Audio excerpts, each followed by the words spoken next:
We'll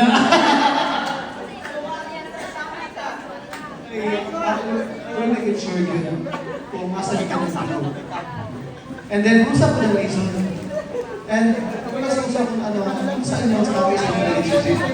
Brought naman sa kayo, ba't nakabaloon sa situation nila, sa nakalang situation nila, kung okay ba sila, or baka nagka-problema sila, or may problema, and then nag-ayos sa ginong sign, kunya ka, nakadungog lang siya sa dapat ko niya, lagi na.